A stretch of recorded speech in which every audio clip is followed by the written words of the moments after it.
Hello YouTube, I am back. Today we're going to be looking at the shaders mod, and lots of things have changed in 1.8.9, and that's specifically what this video is going to be looking over, and we're going to be looking at some of the best shaders for 1.8.9 and what each of them are like. But first, let's get to how to install it.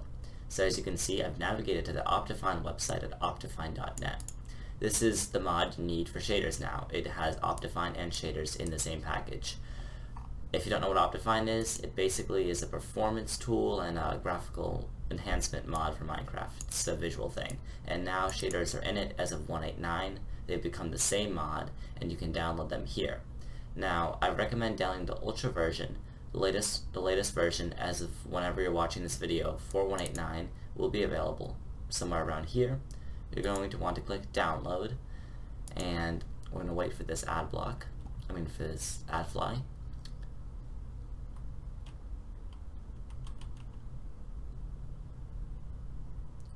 Now we're going to skip that ad, and we're going to click download OptiFine. Now if you don't have ad block, you're probably going to see a lot of ads here, and some of them might even say download. Ignore those. You just want this text. Don't try to get any malware or anything.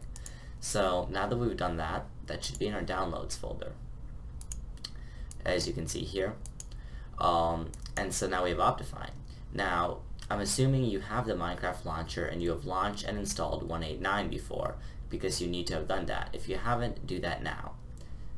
Once you've done that, double click OptiFine, click install. OptiFine will say it's successfully installed once it's done. Now we can get rid of this, and let's go look at the Minecraft launcher. As you can see, our profile should be set to OptiFine, and let's launch the game really quickly just to test that out.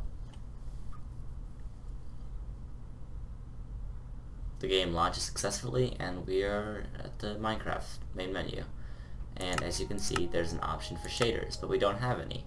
Let's get to that now. I've downloaded several shaders from the internet, and I'll link these shaders that I have in the video description so that you can see them for yourself. These are some of the best shaders that you can get right now, the most popular ones, and we're going to be looking at all of them. So once you've downloaded all of them, I want you to copy them, and now go to your start menu, or if you're on Mac, it's a little bit different. You're going to want to go to library and application support. Now in Windows, %app-data%, click that. Now click .minecraft. Now if you're going to be going to this regularly, if you're always going to be swapping shaders, you might want to, like I have, drag this to your quick access bar so that you can easily access it in the future. So we're going to go to Minecraft, and as you can see, we have a shader packs folder that's been generated now that we've launched with OptiFine. Open that, and now you can move or copy whatever you want, the shaders you've downloaded, into the shader packs folder. Open the Minecraft launcher again, and we are ready to play with shaders. It's worth noting you don't actually have to restart the game to add shaders once you have OptiFine. This is just for demonstration purposes. Now we're going to create a new world and call it shader test. And these can be used in multiplayer, single player, wherever. They're just a visual tweak. You don't need them on the server, but they can spruce up your game a lot. And we're going to be looking at that right now. So as you can see, right now I'm using a shader called the Continuum Shader, and these are about the best as you can get when it comes to shaders in terms of visual fidelity. As you can see, everything looks pretty stunning.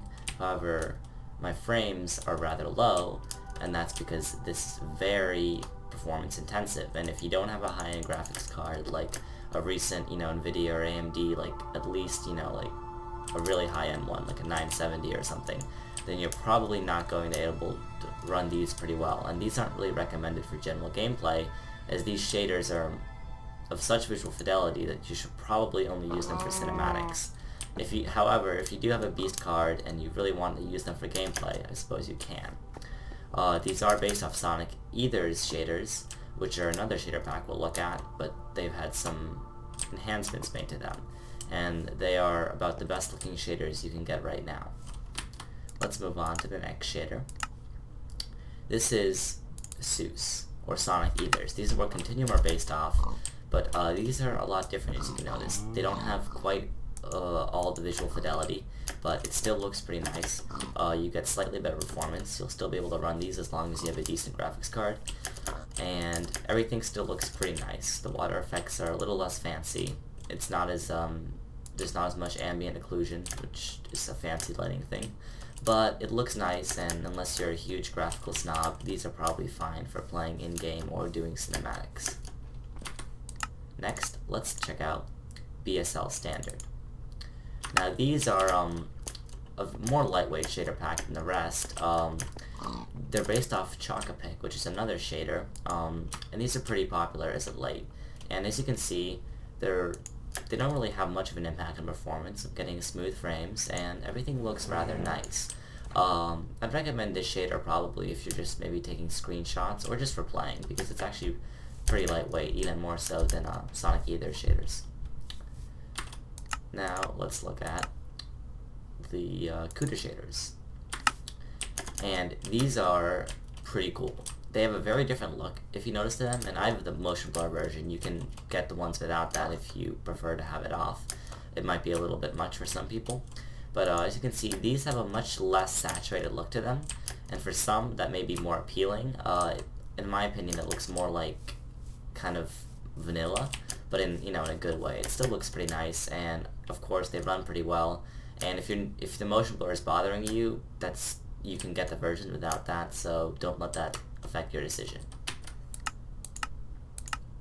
Let's look at Sildur's vibrant shaders now. Now Sildur shaders are known for their versatility. They can run on basically anything. You might not be able to run the extreme vibrant version like I am, but even if you have an Intel integrated graphics on your system, you'll still be able to run at least one of the versions. They work on pretty much everything, Macs, Windows, Linux, pretty well. So they work pretty well, and they look nice, and yeah, they're probably the most basic of the shaders that we've looked at today, but they have a very warm and nice look, and this is actually pretty good for just playing as well.